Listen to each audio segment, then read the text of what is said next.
All right, welcome back, everyone. I am an avid herpetologist, back to you again with another trading card game content video. Today we're going to be doing my very first ever top 10.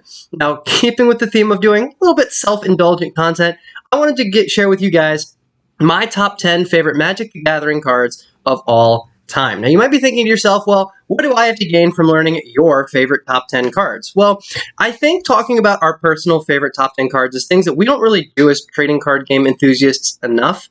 I think it's very easy to get caught up in the idea that we need to be super competitive and we need to choose the cards that are good. And anytime new sets come out, all people really are concerned about is, well, how is this going to affect the meta? I think it's really healthy to just take a couple of minutes to talk about the cards that we like for reasons that may not necessarily be because they are powerful or competitively viable. Sometimes you just like a card for the artwork, or you think the design space that it's in is really cool. I personally, as you may have, if you've seen any of my Magic videos, I'm a big fan of Temur. I'm repping the Temur shirt on me today. I just really like that color combination. Blue-green specifically are my favorite color combination to play in Magic. So, spoiler, there's going to be a lot of blue and green cards on this list. But these are all cards that I just personally really enjoy. They may not be the strongest. Some of them are pretty powerful, but they're cards that I enjoy for a lot of different reasons. And I'm going to talk a little bit about why I like those. I really hope that you guys will stick around, hear me out, and please share with me down in the comments what your favorite Magic cards are, or cards you really like from other card games that maybe aren't necessarily there for any big powerful reason. They're just cards that you like. I'd love to hear about them. Let's have that discussion. I think sharing that kind of positivity can be really important. Before we do get started in the top 10, I want to have a quick honorable mention. It's a pet peeve of mine. I don't like when top 10 videos do honorable mentions, but I understand why they do it now that I've made my own. There's one card that did not quite make the list. It's actually the only black card, since I don't actually have any black cards in my top 10. Black is not necessarily my favorite color to play in the world, but there is a black card that was that close to making my top 10, but didn't quite make it, and that is Massacre Wurm. Now, I am very much a Timmy. For those of you who don't know, my name is not actually Timmy.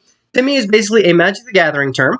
That means I like big, powerful creatures. You like the big, powerful plays, things of that nature. Timmy is basically a player personality type. Now, this is absolutely a Timmy card. It's not the most powerful black creature card in the entire world, but Massacre Wurm is really, really cool. I really like what this card does. I found some really cool interactions to do with this card. So even though it just barely didn't make my top 10, I did want to mention it because also it's the only black card that I personally like enough that I would potentially include it in a top 10. Now, Massacre Wurm is 3 to drop and then requires 3 black mana, so it's 6 to play. It's a 6/5 creature. When it enters the field, all of your opponent's creatures get -2/-2 until end of the turn, and anytime an opponent's creature would die, they don't take damage, they lose 2 life. I think this is such a cool card. It's kind of like a pseudo board wipe. When I first started playing Magic, this is a card that I picked up relatively early on just because I thought the artwork was really, really awesome. One of my beginning of Magic favorite things that I would like to do was play this in a deck that was both black and blue, and then drop this card and play Rite of Replication. So then you would get 5 additional Massacre Wurms, which would give the board -10/-10, and counting the original Massacre Wurm, anytime something would die, that gives that player -12 life. So this is kind of potentially a game-ending interaction if you can actually find a way to consistently pull that off. It's not like super, super powerful, but I don't know. I just really like Massacre Wurm. I think it's a really cool card. It's not necessarily, I mean, it kind of does fit what black typically wants to do, which is going to be, of course, reducing the power and toughness of opponents' creatures, making opponents lose life when things die. But it does it in a way that, I don't know, just seems a little more unique to me. I really like this card. Anyways, we're going to go ahead and get into my top 10. Coming in at number 10 is Kiora, the Crashing Wave. Now, this is actually the only Planeswalker that's going to be making this list. There are plenty of Planeswalkers that I really like, but I don't know. This one just kind of holds a special place in my heart. When I first started playing Magic, it was actually back in I want to say 2013. Yeah, 2013. Around the time that the Theros block was first starting to come out. I can't remember if it was 2013 or 14, but this was one of the first Planeswalkers I really got introduced to. It's blue and green, which was already colors that I've really liked and wanted to be playing. It's just kind of interesting what this card does. It's a very unique Planeswalker. So it's 2, a green and a blue to drop, so 4 to play. It comes in with 2 loyalty, which is honestly probably the reason this card doesn't see more play than it or never had really seen a whole lot of play. It's kind of seen fringe play here and there back in Standard. But fun fact, this is actually the card that I got into Modern with. I'll talk a little bit about that in a moment, but 2 is extremely low for a Planeswalker. So basically that means that even if it comes back in and pluses immediately, it's still within bolt range, which is pretty tough. It's pretty tough to play around that, but it does have some very cool effects. For +1, you can, until your next turn, meaning on your opponent's turn as well, prevent all damage dealt to and by target permanents and opponent controls. Basically, it just stops your opponent from, or freezes something on the board that could potentially deal a lot of damage to you in the next turn cycle. Flavor-wise, I've actually read up on the lore. Basically, this is supposed to be her entangling something in kelp, which I think is it's kind of silly, but it's also kind of cool. It's very ocean-themed. Very, very neat. I also really do like the artwork. It's worth mentioning that real quick as well. It does kind of, it shares that wave design from very famous, I believe it's Chinese artwork, which is super cool. I think the artwork is very pretty. This is also the very first foil Planeswalker I ever owned, and it is absolutely beautiful in foil. It also has a -1 to draw a card and then play an additional land that turn. Very, very Simic in that regard, blue and green Simic. So you get to draw a card and play an extra land. Both of those are things that blue and green want to be doing. But it's the -5 that I really fell in love with.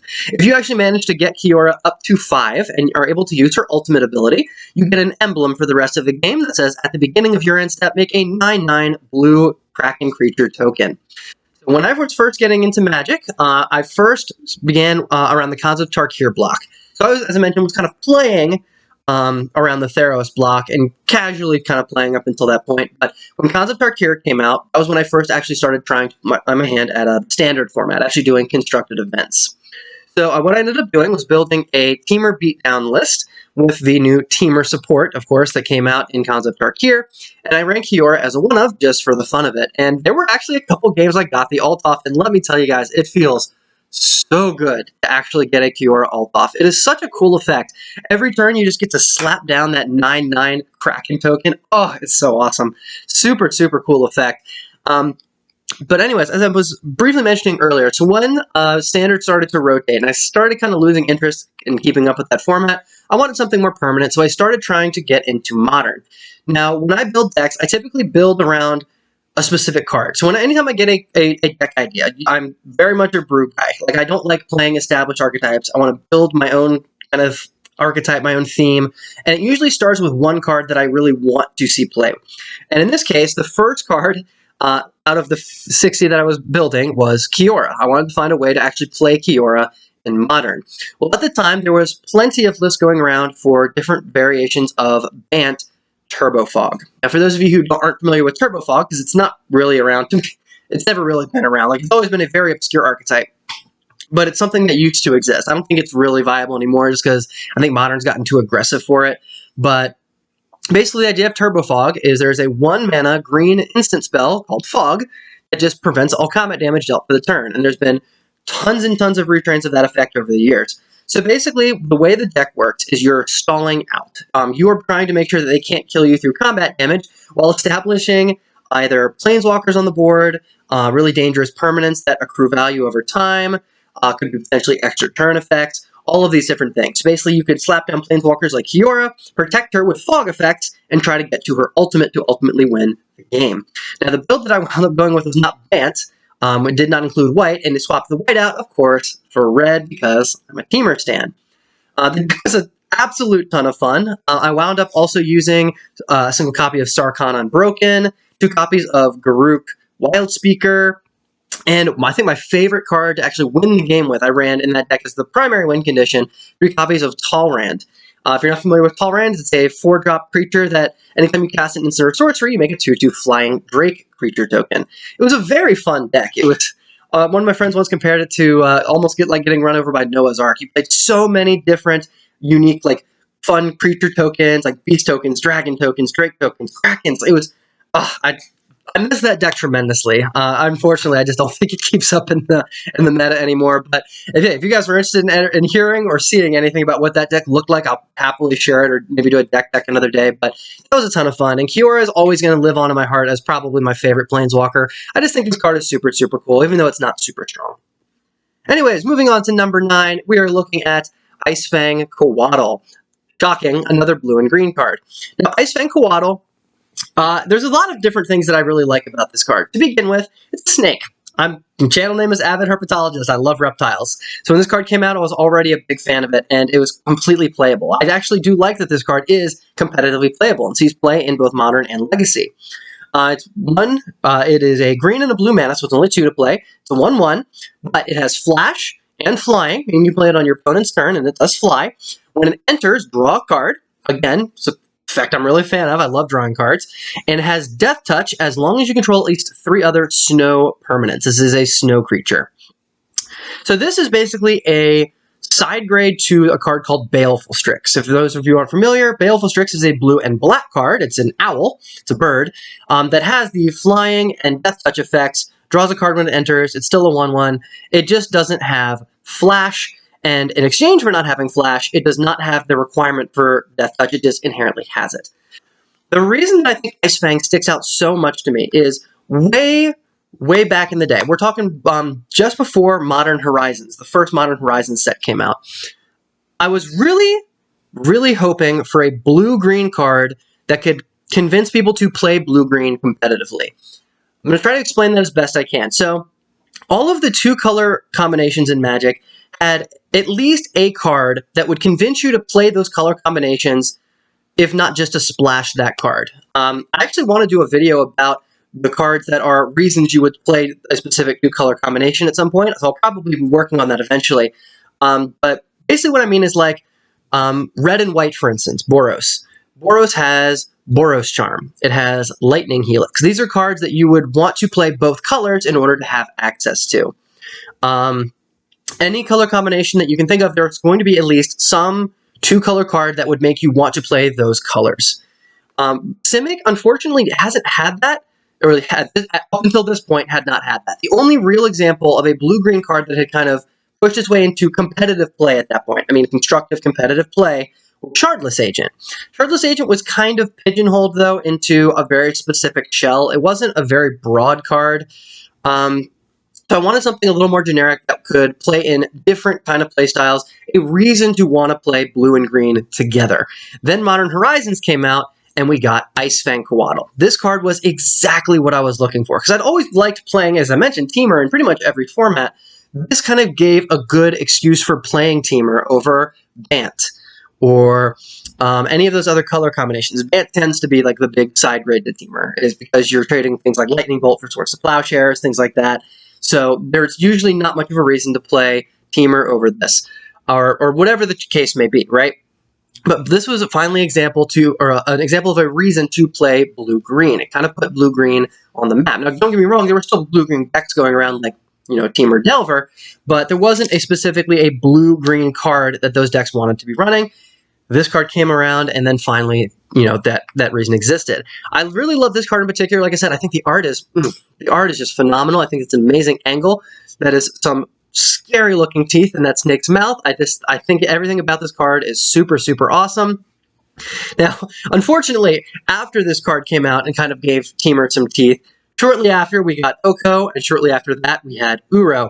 So this was the first of a long list of very powerful Simic cards that made people want to play the color combination. Unfortunately, we went from very little to maybe a little too much, but Ice-Fang Coatl is still a very cool card. I have decks built around this in both Modern and Legacy. I think this card is incredibly fun.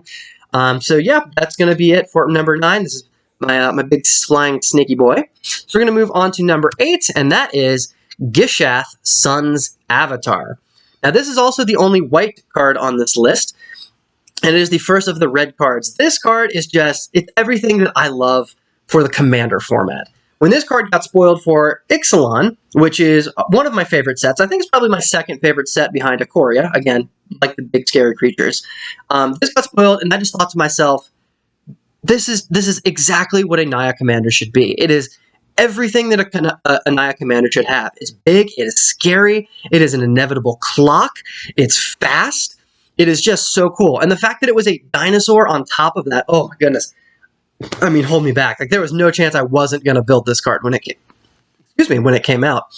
Now, Gishath, Sun's Avatar, is 5 red, green, and white to play. So he has Naya colors and an 8-drop. He is a 7/6 with Trample, Vigilance, and Haste. 3 very synergistic keywords. So he can deal excess damage if he hits a creature tries to jump him. He does not tap in order to attack, so he stays up to block. And he has haste, which means he can immediately swing in as soon as he comes in.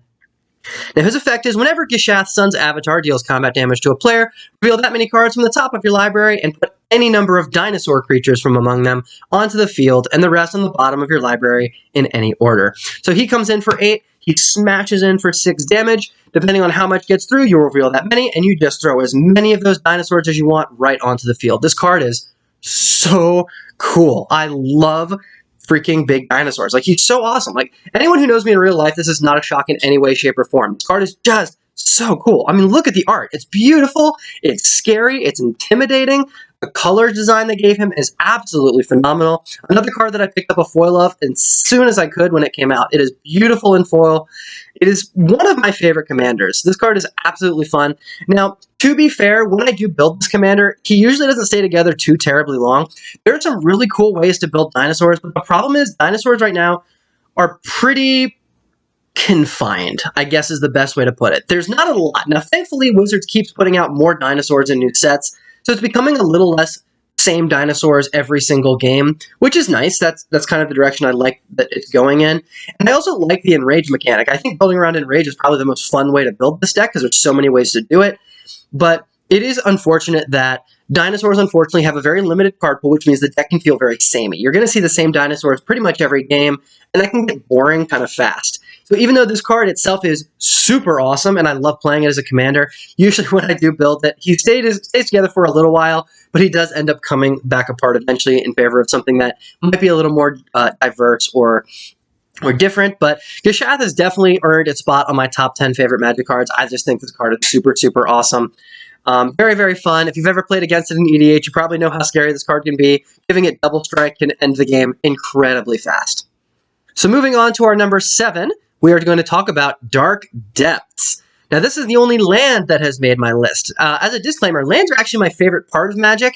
They're one of the most beautiful card types in general, and I love that Wizard keeps putting out new ways to diversify and customize our land bases with different styles and artworks that you can choose from, even for your basics. But I'm going to choose Dark Depths as probably my favorite land of all time, and definitely a spot on my top 10 Magic cards list, because this card is kind of nostalgic for me. I kind of learned what this card was when I first started playing, but I didn't really understand why it was so powerful. It's kind of hard to, well, it's actually not that hard to explain. I'll go ahead and just describe it to you guys. So Dark Depths is a legendary snow land, meaning if there's more than one in play, you have to sacrifice one of them. It also comes into play with 10 ice counters on it. So the idea is this basically is a frozen lake. Think about a deep, dark trench that is just frozen over on top. That's basically what Dark Depths is. And there's something hiding down there, which we're going to talk about. It has an effect for 3 mana. You can remove an ice counter from Dark Depths. So basically, it starts with 10, and you want to slowly get rid of them because you get a reward once that ice finally breaks. When Dark Depths has no ice counters on it, you then sacrifice it. If you do, put an indestructible, legendary, 2020 black avatar creature with flying named Merit Laj into play. That's so cool. I mean, come on. So this is literally a frozen over underwater pit. Once the ice finally breaks, this massive 2020 sea monster smashes through the ice, and you get to see this giant, indestructible, flying 2020 monster that can end the game in one shot. If you're not super familiar with Magic and are watching the video, you start the game with 20 life. This card is enough to one-shot your opponent immediately. It is the biggest base power toughness creature in the entire game. That's so wild. And the way that you bring it out is just so unique. It's stuck beneath the ice, and as the ice slowly breaks, this monster just erupts out of it. I love the flavor of this card. I love the competitive viability of this card. For those of you who don't know, Legacy is one of Magic the Gathering's more competitive formats, where all previous sets are legal, but there's a set ban list. So basically, it's a very high power level format. Well, there's an entire deck just called Lands. It is the deck that when I wanted to get into the Legacy format, I wanted to build. I wanted to play a lands deck. Like I mentioned, I like lands. Literally, the whole deck is built around just playing extra lands, and those lands ultimately winning the game for you in different ways. So you can use things like Wasteland to destroy your opponent's lands. There's all sorts of different advantage to be gained just from the lands that you're playing in the deck. Well, the primary win condition of that deck is Dark Depths. Not by taking the counters off, but through a really cool interaction with another land called Thespian's Stage. Now, this is another land that has an ability where you pay 2 mana and tap it, and you make Thespian Stage a copy of another target land. So the idea is you activate it and you target Dark Depths. Now, the way this interaction works, Thespian Stage will then become a copy of the legendary Dark Depths. So because of that, you have to sacrifice one of them. So what you'll do is get rid of your original Dark Depths. Now you're left with a Thespian Stage. That is now considered a copy of Dark Depths. Dark Depths did not enter play, or officially the Thespian Stage did not enter play as Dark Depths, so it does not receive 10 ice counters. Because of that, as soon as you've copied Dark Depths and the other card goes away, this is now a copy of Dark Depths with 0 ice counters. It will immediately sacrifice itself and slap down that massive 20/20 onto the board. You can do this very, very quickly as turn 2, in fact, and just drop out this 20/20 that will instantly end the game if your opponent doesn't already have an answer to it. It's such a cool interaction. It's one of my favorite ways to win the game. It is like as Timmy as you can possibly get. Super, super cool. So Dark Depths absolutely earns its spot at number 7 on my top 10 list. Coming in at number 6 is going to be Polukranos, the World Eater. Now, Polukranos is not quite as exciting as the last couple of entries on this list, but he is absolutely one of my favorite Magic cards. This is, again, a bit of nostalgia for me. You'll notice this is actually not the original artwork for Polukranos. This is actually the dual deck Monsters versus Heroes artwork. Unfortunately, it's never been reprinted. I couldn't find a super clear picture, but hopefully it's at least visible for you guys. Polukranos is a Hydra. He is 2 green to drop, so he's a 4-play. He is a 5/5, so he's already coming in with power toughness above his mana cost, which is nice. He is a legendary creature with an effect that was brand new on his release called Monstrosity. Now, Monstrosity is a little hard to explain to newer players, but basically it is a condition that either your creature it enters without being monstrous. Once you have made it monstrous, it is considered to be monstrous from that point forward as long as it stays in play. It's not like anything about the card necessarily changes, it is considered monstrous at this point, so you can't monstrous it again. Basically what it does is to make your creature monstrous, you have to pay the monstrosity cost. In this case, his monstrosity is a green and double X, which means for every 2 mana, you pay 1 X.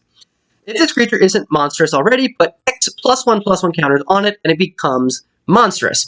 Now, when Polukranos becomes monstrous, it deals X damage, so remember, every 2 mana you put in is 1 X. So for every 2 mana, you're dealing 1 damage, divided as you choose among any number of target creatures your opponent controls. Each of those creatures deals damage equal to its power back to Polukranos. So again, as I mentioned, you guys might remember, when I first got into Standard, I was building Teamer Beatdown. Polukranos is a card that I absolutely wanted to include. It is such a nice, awesome, just honest Magic beatdown card. At the time, Siege Rhino, which was an Abzan card, was absolutely everywhere. Siege Rhino is a 4/5 that does a 6 life swing where it deals 3 to your opponent and gains your 3 life back and has trample. It was an absolute house of a card. But, as I mentioned, it was a 4/5. Polukranos was able to favorably trade with Siege Rhino. So basically, when you do your monstrosity, first of all, you are able to potentially kill things on the board. So assuming you're playing this, of course, on turn 4, if not sooner, you have access to 4 mana. At the least, on the next turn, you're going to probably have 5 mana. So at the floor for this card, the turn after you play it, you can potentially monstrous it for 2. So it would get 2 counters, it would become a 7/7, and be able to deal 2 damage to whatever you want to do on the board, which is, again, not a lot. It's not super impactful, but that is still enough to kill certain very problematic creatures. This is a time where Monastery Swiftspear was very popular. Of course, it still is, of course, but again, this was during Khans of Tarkir Standard. There's plenty of problematic creatures with 2 toughness that you can kill with Polukranos, and that's the floor. If you play this later in the game, or if you wait to monstrous it, because it's already a 5/5 beater, you can potentially deal even more and make him even bigger. I monstrous this card for a lot while I was in Standard. It was my absolute MVP in so many different games as a curve topper where you just slap this down for 4, and it's an absolute unit of a card. And it's a Hydra. I'm again self-indulgent. Hydras are one of my all-time favorite creature types, and this is easily one of my favorite Hydra cards. There are a lot of Hydra cards out there that I really, really like, but I think Polukranos is definitely my favorite. He's definitely going to be in my top 10 favorite cards. I still play this deck card in EDH decks. He may not be the best card in the world, but he is tremendously fun, and there's a lot of really cool interactions you can do with him. I like mutating onto him in different mutate commander decks, because again, he puts counters on himself.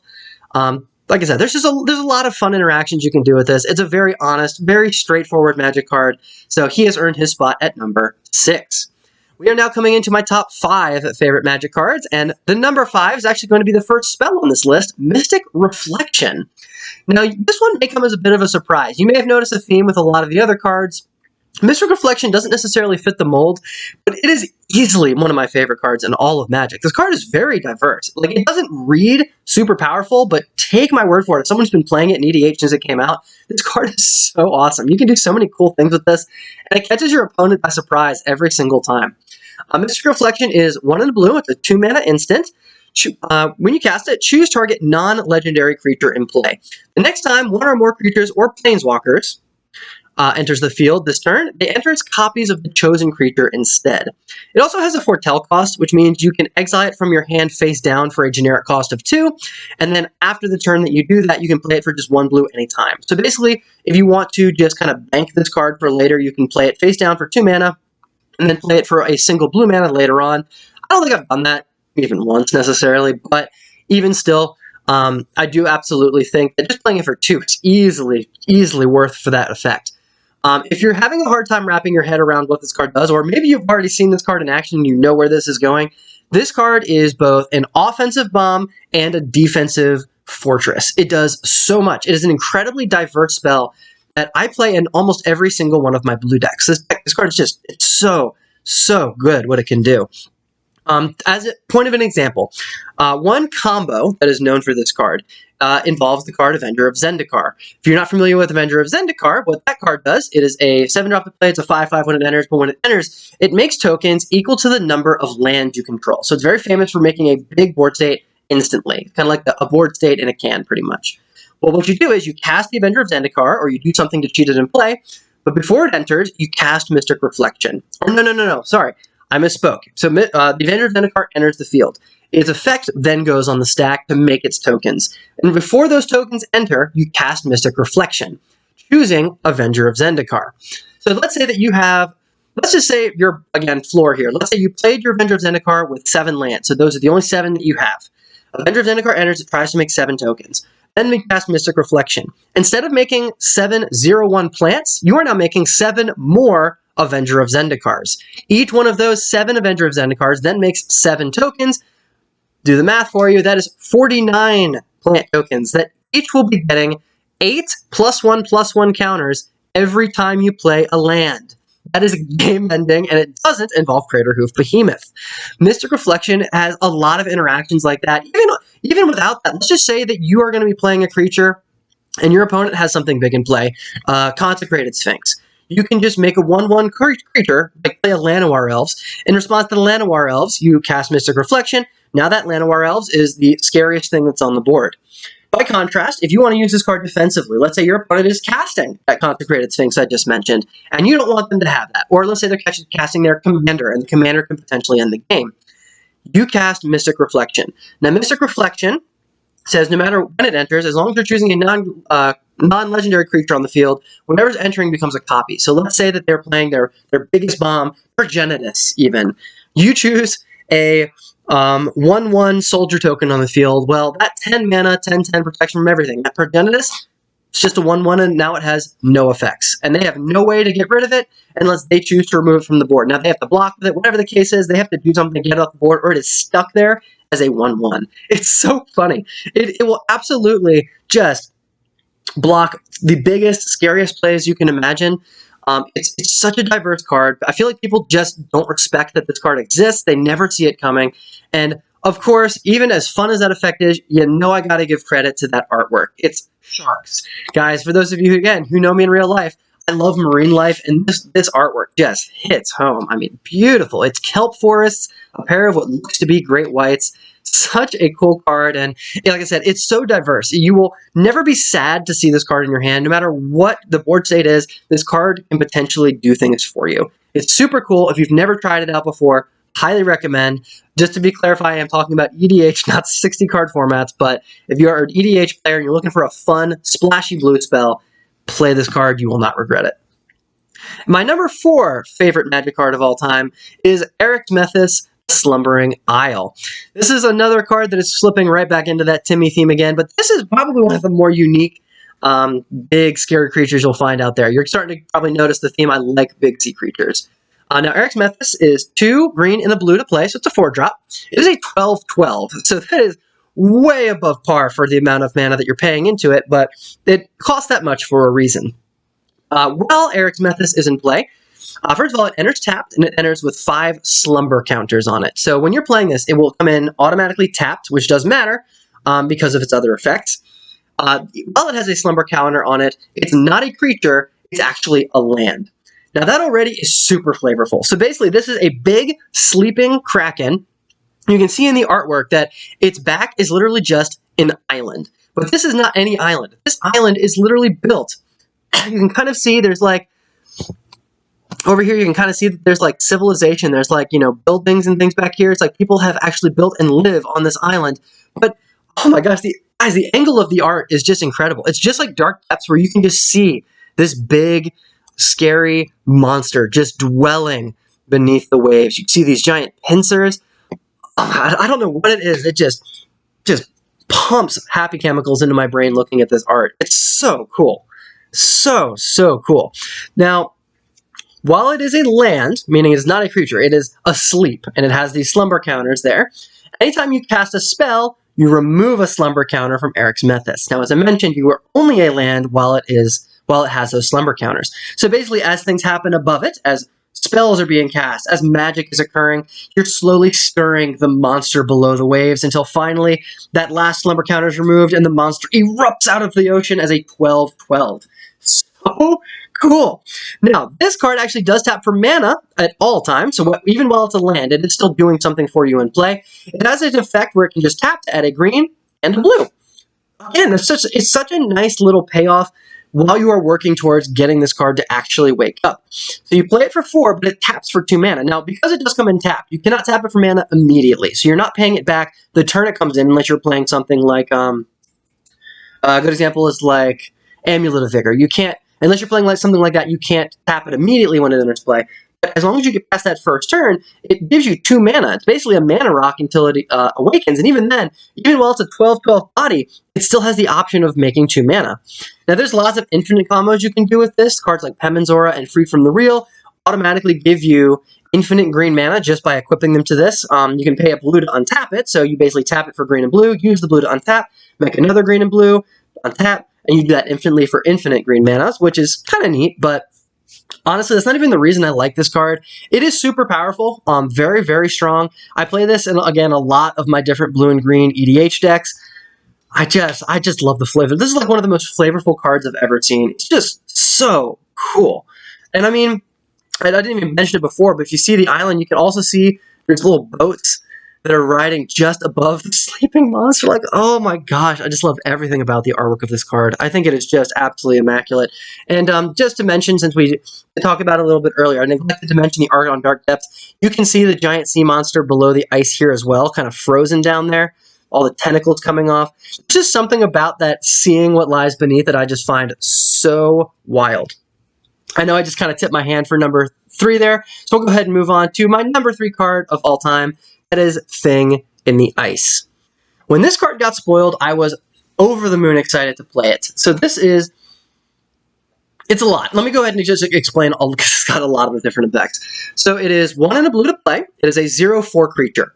So it's a little more subdued than some of the other creatures that I've mentioned, but it doesn't stay that way. It has Defender, which means it cannot attack. It's a 0/4. Doesn't necessarily surprise anybody. It's a horror creature, which is a little interesting, because it's basically just a block of ice, right? Well, we'll get into what the reasoning behind that in just a moment. Honestly, I think it probably would have been more flavorful to have it be a wall horror instead of just a horror, because, I mean, again, it's just kind of a block of ice. But Thing in the Ice enters with 4 ice counters on it. You might have noticed this is the 3rd card on my list to enter with specific kind of counters on it. Whenever you cast an instant or sorcery spell, remove an ice counter from Thing in the Ice. Then if it has no ice counters, transform it. Probably see where this is going. Much like Dark Depths and Arixmethes, it is beginning frozen.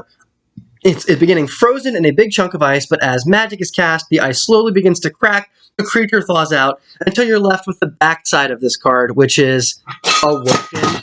Oh, Goodness. Sorry, Awoken Horror. Now, Awoken Horror is wild. This card is a 7/8 Kraken Horror creature.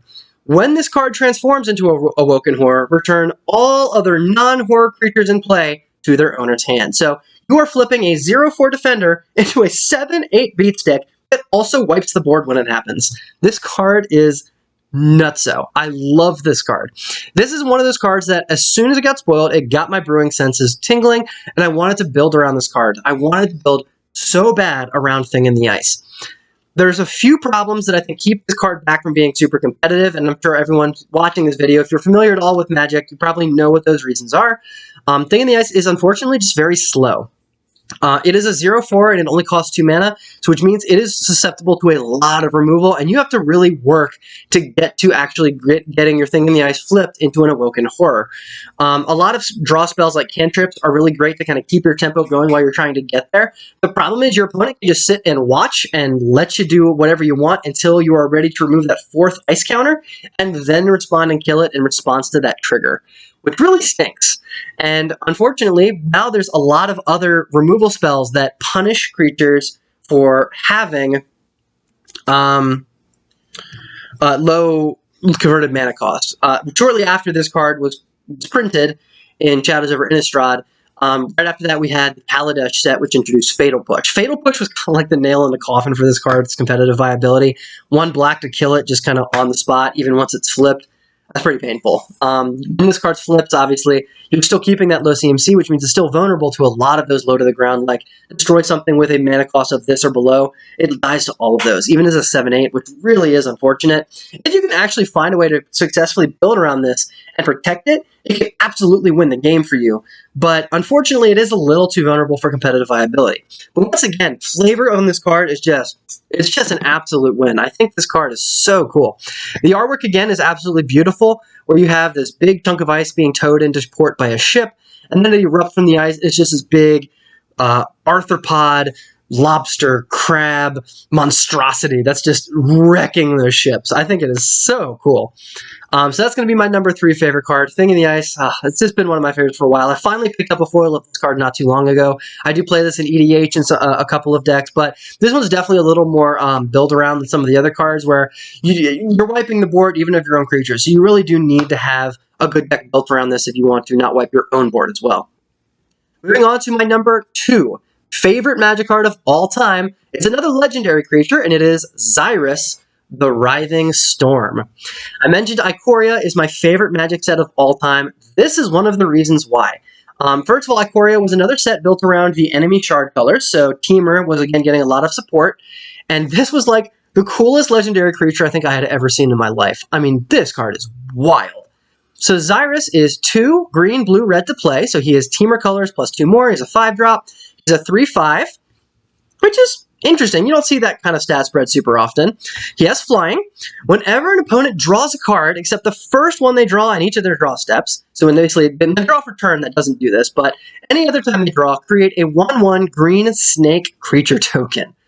That's so cool. So this is such a unique take on this punish your opponents for drawing effect. Like, Nekuzar is kind of the poster child for wheel decks, where you make your opponents draw cards and they take damage for doing that. Xyris takes that concept in a whole different direction. So every time your opponents are drawing cards, instead of taking damage, you amass a board state. You get creature tokens. Not just any creature tokens, snakes, which, herpetologist, I like reptiles. I like snakes. This is also probably the coolest creature combination I've ever seen. Snake Leviathan. Like, that's a wild creature combination type. And the artwork for this is pretty cool. I will admit, it's a little busy. I wish this card didn't have, like, these spires and things that he was kind of around. Like, I think these buildings kind of detract from the artwork. I actually have an alter sleeve for this card that just edits out those. Basically, a sleeve that you can put over the card itself, and it let certain parts of the card come through and then has painted over the rest of it. And that artwork shows Xyris by himself in a sea of clouds surrounded by all the snake tokens. And you can see some snakes kind of scattered around the artwork here. But it basically lets those snakes take a back seat, and you really get to appreciate Xyris for for what he is, which is just one of the coolest creatures out there. He also has another effect, just kind of icing to help facilitate his snake generation. When Xyris deals combat damage to a player, you and that player each draw that many cards. So this is, again, just such a neat effect. Like, it's so unique. So you swing in, you hit somebody for presumably 3. You can easily buff them and make it higher, but you hit somebody for 3 damage, they draw 3 cards, you draw 3 cards, and you get 3 snake tokens. There's competitive ways to build this card where you can build him around wheels and cards like Earthcraft, Impact Tremors, Perforos, altars that let you use those tokens for additional value. But if you just want to play a casual Xyris deck, I personally have a competitive deck built that just omits all of the wheels. I don't play any wheels, and it's all just everybody draw bonus card effects. Things like Font of Mythos, Howling Mine, all of those kinds of effects, it is stuffed to the brim with them. I play copies of Black Vice and Ebony Owl Netsuke because I think those cards are really fun. Some people say that they're not fun, but I mean, all you have to do is play cards and those cards do nothing. Obviously, my goal is to make you have as many cards in your hand as possible, but I'm sorry, if you're going to complain that I'm making you draw a metric ton of cards and you just can't play them fast enough, I mean, come on. That is a casual way to win. I know the EDH casual description kind of gets murky sometimes. I honestly will probably make a whole video on the description of casual in EDH at some point, or at least discuss that conflict, because it is a controversial subject. But I think you can build this guy in a lot of different ways that are both casual all the way up to competitive. He can be a little clunky in the competitive scene, but like I said, I think this card is just so neat. Easily my favorite creature card in all of Magic the Gathering. Everything about him, he looks cool, his card effects are super unique, and he's in my favorite color combination of Teamer. So easily earned his spot as my number 2 favorite Magic card of all time. Number 1 might surprise some of you guys. Now, this is going to sort of fit the theme that you've probably noticed up until this point, but it is definitely different than the other cards. But this is a card that I have actually tried to build around and actually had a pretty successful standard deck for a little while it was in standard. And my number 1 favorite Magic card of all time is Ominous Seas. Now, this card does not look like much on the surface, but it is super neat. So this is actually the only enchantment on the list. Believe it or not, the only enchantment is my number 1 favorite Magic card of all time. It is 1 and a blue, so it's just 2 to play, very cheap. While it is in play, anytime you would draw a card, put a foreshadow counter on Ominous Seas. So every time you draw, it gets these ominous counters, or these foreshadow counters. You can then remove 8 foreshadow counters at any time to make a 8/8 blue Kraken creature token. Now, this also has cycling. I'm just going to throw it out there. That's kind of just flavor text. You can pay 2, discard it, and draw a card. We care about the in-play effect. Now, Ominous Seas, as soon as I read this, I'm like, all right, this is a 2-mana enchantment with a super strong effect that is super easy to abuse. There's got to be ways to play around this card. And I did brew with it. In Standard, while this set was legal, and before things started to get banned left and right, I, again, had a Teamer list that was basically all about drawing cards. There was a very cool red instant removal spell, actually, from Ikoria called Fire Prophecy. Basically, 2 mana, 1 in a red, deal 3 to something, but then you can also tuck a card from your hand onto the bottom of your deck and then draw another card. So it's removal that has the synergy of drawing a card. There's also a red instant called Thrill of Possibilities. Thrill of Possibilities is, again, 1 in a red, discard a card, draw 2 cards. So it's card draw. It's a 2-mana instant that is good card draw that is drawing you more cards for its mana cost. And again, there's even more ways to be efficient than that. Cards like Hydroid Crassus, Uro. Uro was especially cool because you can Thrill of Possibilities, discard the Uro, and draw 2. That was a really neat interaction. There's just so many ways. Basically, the whole deck was all of these value cards that accrue value and basically just ramped you up, and you play the Ominous Seas, and you just accrue counters, and you just put 8/8, 8/8, 8/8, 8/8 out into play. You've got to contend with Uro, they have to contend with Hydroid Crassus. It was very robust. It actually did surprisingly well. That deck was a lot of fun. Again, if anyone's interested in seeing or hearing about that deck list, by all means ask. I'll happily post the deck list for that. I think I still have it somewhere.